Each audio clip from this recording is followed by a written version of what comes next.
A la mañana temprano, cuando iniciamos el programa, les decía que teníamos muchas ganas de escuchar algún auxiliar de la justicia, algún especialista, algún abogado penal, que nos dé su opinión sobre lo que pasa con el caso La Boulaye en Córdoba, donde un niño de 13 años asesinó a su amigo de 14.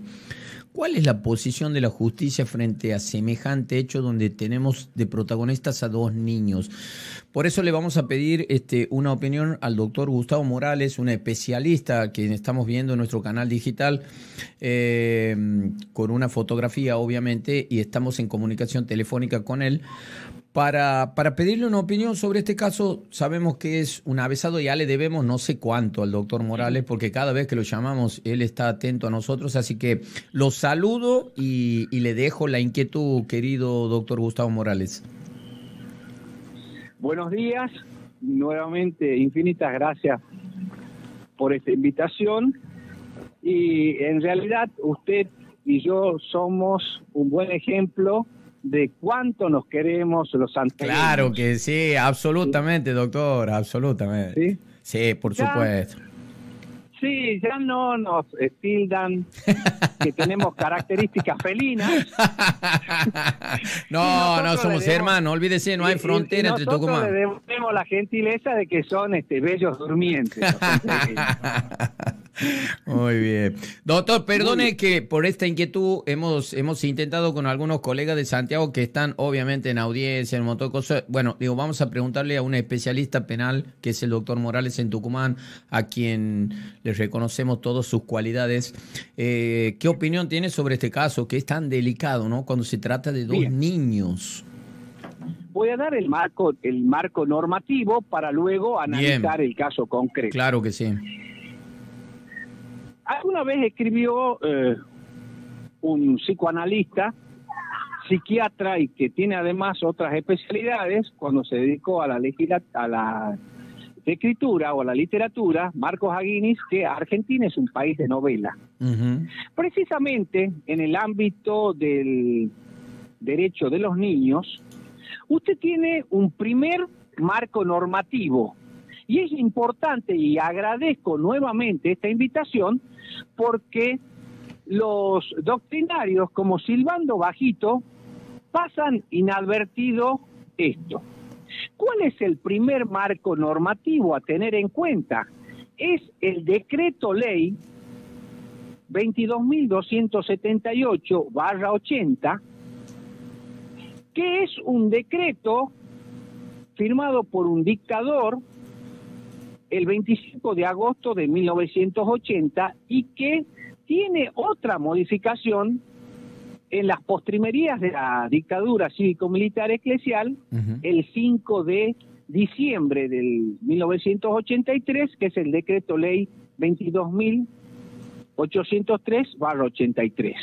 Es decir, la primera fuente de derecho de los niños provienen de dos decretos militares, dos bandos militares. El artículo primero que establece que no son punibles los menores de 16 años. Bien, ¿sí? No son punibles los menores de 16 años. Perfecto. Y a renglón seguido establece que tampoco son punibles los menores de 16 a 18 años por delitos de acción privada, por ejemplo, calumnias e injurias, o por delitos que tengan una pena máxima que no superen los 2 años de prisión. Por ejemplo, las lesiones leves, que tiene una pena abstracto de 1 mes a 1 año. Perfecto.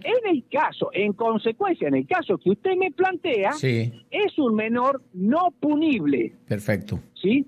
Si tiene 14 años, no punible, y eso me va a dar pie, si usted me permite, a que yo haga una distinción técnica que no se la hace, y por eso también le agradezco, sobre todo en los programas periodísticos, cuál es la diferencia entre la no punibilidad y la inimputabilidad.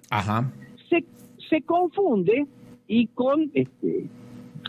a veces con cierta banalidad se habla de inimputabilidad. Claro. Un menor no es inimputable. Un menor por su minoría de edad es no punible. Claro. Ahora bien, ¿qué es inimputable?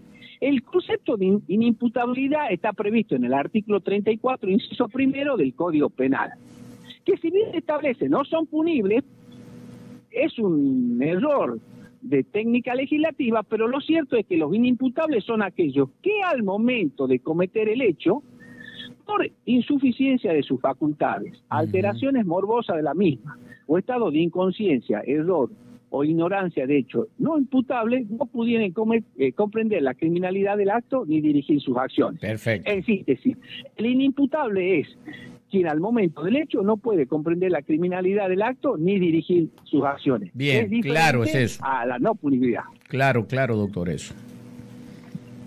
¿Sí? Sí. Ahora, luego se avanzó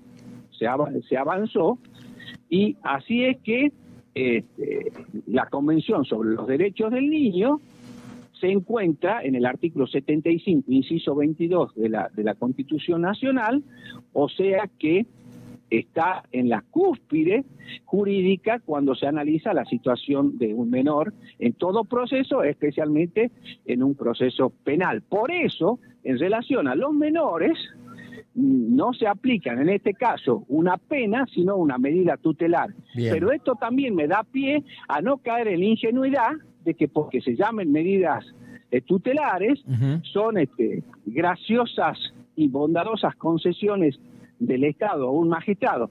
En general, las medidas tutelares son tan o más graves que las penas, porque aún hoy hay una desatención legislativa en relación al proceso penal juvenil. ¿Qué le podría, entonces, doctor, por ejemplo, si le dan esta medida tutelar, como usted dice, ¿qué podrían hacer con este menor? ¿Qué tendría que hacer el Estado con este menor?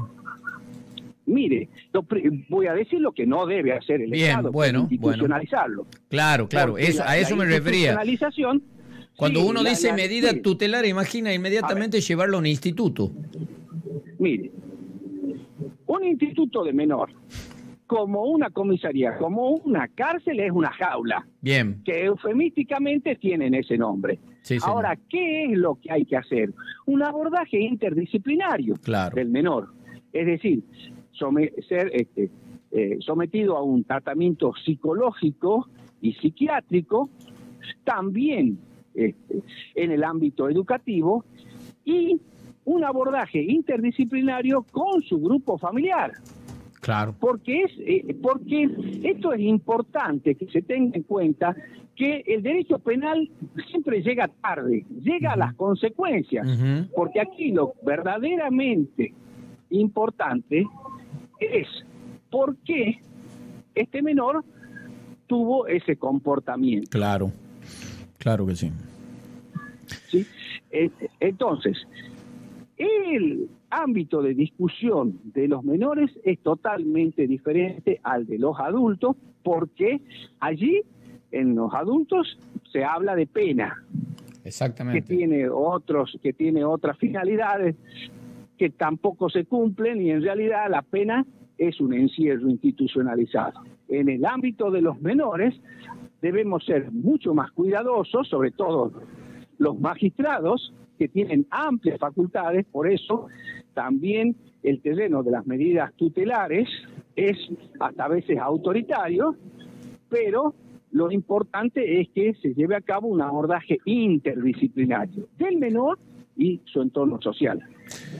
Qué caso difícil, doctor, ¿no? Cuando hay niños y menores así en el medio con una situación como esta. No me quiero imaginar lo que debe ser la conmoción en ese lugar, en La Bulaye, en Córdoba. La situación de ambos padres, de la víctima y del victimario. Una locura, ¿no? Sí, primero de destacar que hay dos víctimas, ¿sí? Claro. Porque cuando se comete un delito, las responsabilidades son varias. Claro. Y el delito tiene una entidad bifronte, no solo en el aspecto individual, sino también en el plano social. No se debe desentender la sociedad que ha producido ese niño. Claro. Quiere decir esto, que han fallado los controles familiares, pero también esto es algo muy importante, la educación.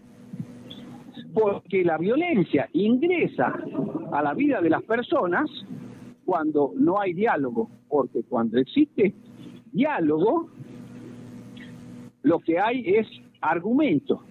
Se convence, no se convence, y eso es la argumentación es el reemplazo de la violencia. Cuando se obtura el diálogo, entra a jugar peligrosamente la violencia y termina en hechos fatales como esto. Pero aquí tampoco se trata de demonizar a un menor. No, claro. Ahora bien, desde el punto de vista técnico, el caso es relativamente sencillo, pero, por lo que acabo de decir, claro, pero no menos cierto es que una madre que sufre en estas situaciones tan traumáticas la pérdida de un hijo, sobre todo la madre, más que el padre, la madre, quien lo llevó en su vientre 9 meses, es muy difícil que entienda esto. Claro. Y es comprensible. Claro. Ahora, lo que debemos hacer los técnicos y ustedes, los periodistas, es tratar con extrema seriedad esta problemática que es acuciante, y es acuciante porque yo voy a poner un ejemplo. En Tucumán acaba un joven de fusilar prácticamente a un efectivo policial, pero se trata de un joven de un sector desaventajado, no escolarizado, adicto a la pasta base. ¿Por qué? Porque una provincia como Tucumán, la pobreza infantil, o sea, de 0 a 14 años, es del 60,2%. ¿Sí? La pobreza en general es de 4,3% y la indigencia 7,7%. Es decir, que de 2 tucumanos, 1 es pobre. Increíble. Ahí hay una responsabilidad enorme del Estado, como usted acaba de señalar. Así es. Increíble. Doctor Gustavo Morales, como siempre, poniéndonos claridad sobre temas que nos acucian, que atraviesan la realidad. No sé cuánto le debemos ya, doctor, la verdad. Después mande la cuenta, porque nosotros cada vez que tenemos algo lo molestamos. Ya le estamos debiendo varias comidas, así que en cualquier momento nos encontraremos en Tucumán para darnos un abrazo y obviamente pagar las deudas como corresponde. No, al contrario, al contrario. El periodismo que hacen ustedes es un periodismo serio que la sociedad necesita, primero para saber y luego para que no se exacerben los ánimos. Y tercero, me permiten a mí hacer docencia, que es lo que más me gusta, y sobre todo para tender puentes con los santiagueños y limar las asperezas que nuestros viejos las crearon, me parece que injustamente. Injustamente, es verdad, injustamente, doctor. Bueno, le mando un fuerte abrazo, muchas gracias, ha puesto claridad sobre un tema que nos preocupa y que nos llama la atención, así que muchas gracias, doctor, otra vez por la comunicación. A su disposición. Muchas gracias. Un abrazo a su producción. Un abrazo. Gracias.